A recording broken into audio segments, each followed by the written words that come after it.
asiento y conversación gratis. Es La Entrevista en Corresponsales. 6 de la tarde con 35 minutos, lo comentábamos antes de la pausa, la Fiscalía está investigando a la senadora Camila Flores de RN por eventuales delitos de fraude al fisco. Se trata de una investigación de T13 que reveló que la exdiputada habría implementado un mecanismo, un entramado sistemático para apropiarse indebidamente de fondos públicos mediante la contratación de personal.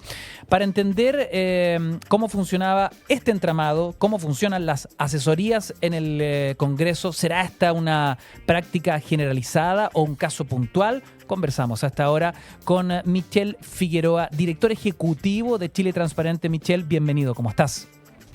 Bien, y tú, muchas gracias. Oye, Michel, bueno, partamos por el caso que fue revelado por este reportaje de T13. Para quienes no lo vieron, se trata de una investigación que presenta hechos que ocurrieron presuntamente durante 8 años, los exactos 8 años en que Flores ejerció como diputada. Hoy es senadora. Y hay una serie de mensajes por WhatsApp que dan cuenta de que la legisladora habría implementado un mecanismo para apropiarse de fondos públicos contratando personal a cargo con las asignaciones parlamentarias. ¿Cómo funcionan las asignaciones? ¿Cómo funciona la contratación de personal? Y exactamente, ¿qué es lo que habría hecho la exdiputada Flores?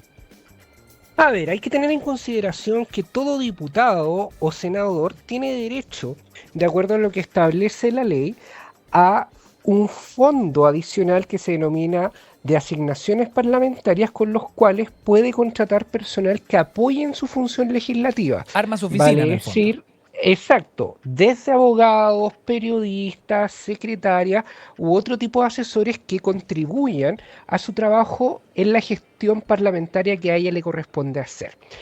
La ley establece que cada parlamentario libremente designa a esas personas. No es el Congreso el que define quiénes son las personas, sino el propio parlamentario, porque se busca que sean personas de confianza de esta autoridad. Y a estas personas tienen que entregar un informe de actividades y emiten una boleta de honorario por los servicios que realizó al parlamentario que los contrató, en este caso a la diputada o exdiputada Camila Flores y actual senadora de la República. Pregunta, Michel, ¿el sueldo que se le asigna a esas personas también lo define el parlamentario? ¿No corre por ley? ¿Esto es una cosa paralela?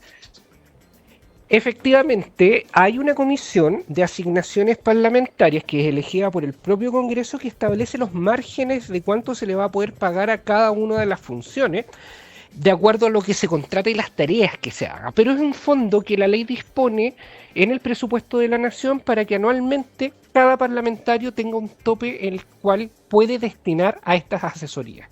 Hay parlamentarios que eligen contratar a fundaciones vinculadas a sus centros políticos, o hay algunos parlamentarios que eligen a personas naturales para que hagan esa asesoría. Y en este caso lo que vimos es que la exdiputada Flores eligió algunas personas particulares para contratarla, y lo que deja en evidencia el reportaje es que ella les cobraba parte de esos honorarios que se les pagaban con cargo al Congreso de vuelta a una cuenta personal de la propia parlamentaria. O sea, un sueldo con boomerang. Exactamente, entre comillas, ella recibía una especie de pago de peaje por el cumplimiento, por haberlos contratado. O sea, por ejemplo, en simple, te vamos a pagar 500 lucas y de esas 500 lucas, 100 luquitas me las tienes que devolver en efectivo. ¿La razón? Exacto, no lo sabemos. Y eso es lo que funda justamente la sospecha de que aquí hay un ilícito, porque no sabemos si esto fue un esquema decidido para retirar fondos fiscales sin que se haya cumplido el trabajo de asesoría que se declara. Y por tanto ahí es donde hoy día la Fiscalía va a tener que investigar y corroborar si esos reportes de gestión que mensualmente antes del pago el asesor tiene que presentar al Congreso junto a la boleta de honorario fueron reales o simplemente fue una falsificación. Y en segundo lugar, puede haber sido que ella también libremente haya convencido a estos asesores de que le donaran algo a su cuenta, quién sabe para qué, que es la opción que dado los antecedentes que aparecen en la luz pública, parece menos viable. Ya, comprendo.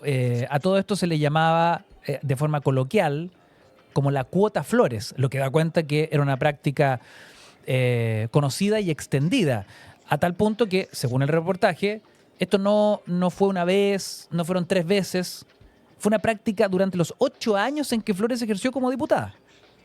Exactamente, y por eso es justamente que se prevé la posibilidad de que aquí haya un fraude al fisco, toda vez que los recursos de asesoría parlamentaria tienen una finalidad que es apoyar la labor del congresista en particular. Y cuando vemos que se utiliza un mecanismo para desviar esos recursos a un fin distinto, que son los que la ley ha acordado, es cuando hablamos de fraude al fisco. Hay también posibilidades de otros delitos como influencias indebidas o malversación, pero va a depender justamente de los antecedentes que se logren recabar con la investigación judicial, la determinación de esos potenciales delitos. Pero hoy día sí sabemos que se estaba tratando de burlar el sistema, dado los antecedentes que tenemos, para fines distintos. Y eso, lamentablemente, sigue deteriorando la confianza en el sistema y sobre todo deslegitimando el buen uso de los recursos públicos que debiese primar en estas circunstancias, y además pone el cuestionamiento si es que los parlamentarios efectivamente necesitan disponer de este tipo de asignaciones con total libertad, como lo han tenido hasta ahora, con una revisión que es de la Comisión de Asignaciones Parlamentarias, pero que podría tener otros mecanismos de solución, como un mayor rol de la Biblioteca del Congreso Nacional, por ejemplo, en la labor de asesoría que se le hace a los parlamentarios, o disponer de oficinas conjuntas por bancada o por sector político, de tal forma de disminuir esos gastos. Perfecto, o sea, en el fondo que los parlamentarios no tengan este nivel de autonomía, libertad y control de estos recursos, porque se puede prestar para situaciones de corrupción, de fraude. En este esquema que devela T13, no solo están involucrados los funcionarios contratados, sino que hay un rol clave, el de la secretaria de Camila Flores, Yolanda Olfos. ¿En qué consiste el trabajo que ella desempeñaba en este presunto esquema? A ver, dado los antecedentes, lo que ella hacía era una suerte de administradora o cobradora de estos fondos. Ya, ella recaudaba la plata en el fondo. O más bien llevaba este conteo de los recursos, quién estaba al día con el pago de la cuota, quién no. Por tanto, sería clave, de acuerdo a esos antecedentes, esclarecer efectivamente ese rol y se convierte en un sujeto de interés para la investigación, toda vez que con estos antecedentes podría ser la pieza clave para entender el origen del fraude y el alcance que podría tener de comprobarse estos hechos. Bueno, el monto defraudado sería cercano a los 300 millones de pesos. A mí lo que me llama la atención, Michelle, es lo burdo del esquema, ¿no? Porque da la sensación que todo esto es muy fácil de detectar. De detectar, ¿no? O sea, plata en efectivo, una cortada de cola, o sea, todo parece muy burdo, parece tan burdo que no parece real. Bueno, uno de los problemas que tenemos en el Congreso y que se lleva años debatiendo, de la necesidad de contar con una nueva ley orgánica del Congreso con mayores controles, es que los controles, las auditorías, más allá de que hoy día contamos en el Congreso con una unidad de auditoría, son muy bajos, y por tanto quienes asesoran a un parlamentario para poder realizarse los pagos tienen que entregar 2 documentos todos los meses, que es un informe de actividades, que es una plana que dice poco realmente si es que efectivamente se prestaron servicio, y la respectiva boleta de honorario. Y sobre eso no hay un control efectivo que determine si ese asesor realmente hizo lo que dice ese documento, más que la autorización y la buena fe del propio parlamentario, que es su supervisor directo. Y en la medida que no tengamos controles efectivos, no tengamos verificación de estas declaraciones, este tipo de situaciones u otras creativas que se le ocurra a quienes quieran aprovecharse del sistema van a seguir apareciendo en el tiempo. Y eso es lo que hoy día, lamentablemente, cuando tenemos un Congreso que se autorregula, porque es el propio Congreso el que dicta las leyes que le van a aplicar, hay pocos incentivos para que las cosas cambien, sobre todo cuando desde la ciudadanía también tenemos memoria muy a corto plazo. Porque en un par de semanas se nos va a olvidar esta situación, irá a aparecer otro caso que nos va a llamar la atención y no se van solucionando los problemas estructurales de si hoy día necesitamos constituir una especie de Contraloría autónoma que fiscalice solo al Congreso. Claro. Porque la Contraloría hoy día fiscaliza solo al gobierno y a los órganos de la administración del Estado, pero no hay una fiscalización realmente autónoma, en este caso en el Congreso de nuestro país. Es increíble, ¿no? Porque como lo decíamos, parece un esquema muy burdo, pero al mismo tiempo, como nos explica el director ejecutivo de Chile Transparente, Michel Figueroa, es perfectamente posible hacer esto de que se le acusa a la exdiputada Flores. ¿Por qué? Porque falta fiscalización. Y porque además en este sistema dejamos la libertad a la autorregulación de los propios parlamentarios. Recordemos que cada vez que hay alguna irregularidad en el Congreso, es un grupo de otros parlamentarios los que juzgan si la situación requiere una sanción administrativa interna a través de las comisiones de ética de cada Cámara. Y ya ha quedado demostrado con distintos casos en nuestro país que cada vez que el propio involucrado tiene que juzgar el comportamiento de sus pares, el incentivo es justamente a poner sanciones que sean poco disuasivas porque se siente involucrado en la posibilidad de que él el día de mañana le va a tocar, y si yo le puse a un colega una sanción que es muy dura, cuando yo me toque ser juzgado por una irregularidad, también van a ser duros conmigo. Por tanto, necesitamos un sistema realmente autónomo que fiscalice y sea capaz de sancionar a los parlamentarios cuando efectivamente están incurriendo en faltas administrativas que no constituyan delito, porque en este caso efectivamente el que va a tener que juzgar van a ser los tribunales de justicia si es que la Fiscalía logra recaudar antecedentes para poder llevar esto a un juicio.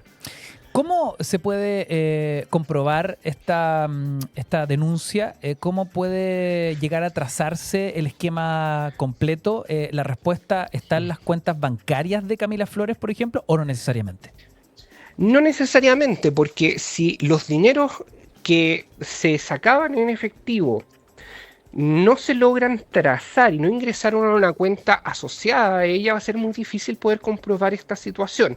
Lo que sí se va a poder comprobar es que sus asesores sacaban sistemáticamente montos fijos todos los meses, pero si no se logra acreditar dónde fueron a parar esos fondos, va a costar mucho buscar una responsabilidad penal. Una de las cuestiones que han hecho parlamentarios en el pasado es tener fondos de disposición en efectivo, de tal forma de cuando van a sus territorios que representan, poder dar dinero en efectivo a personas que les van a pedir ayudas, que están pasando una situación de calamidad y entregan esos dinero en efectivo. Y eso también podría ser una alternativa en el caso que se está cuestionando de la exdiputada. No, claro, eso también abre otra discusión respecto de lo que podría ser comprar votos.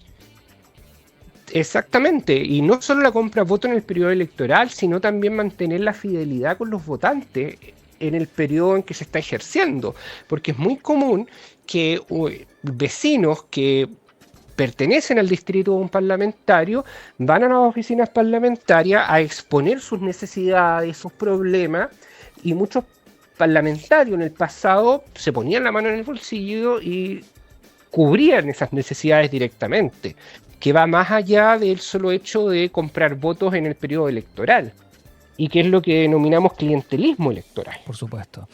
Michel, esta denominada cuota Flores, ¿podría ser solo la punta del iceberg? Es decir, ¿este caso podría ser una práctica generalizada en el Congreso? A ver, en general, el sistema de asesores parlamentarios, los que nos ha tocado ir al Congreso, vemos que efectivamente hay asesores trabajando en el Congreso apoyando la labor parlamentaria, pero sí efectivamente podría dejar en evidencia un conjunto de otros hechos irregulares en el Congreso. No tenemos la sospecha hoy día que esto sea una situación generalizada, pero sí que no sería lo único que ocurriría en los abusos en torno al uso de asignaciones parlamentarias con los asesores.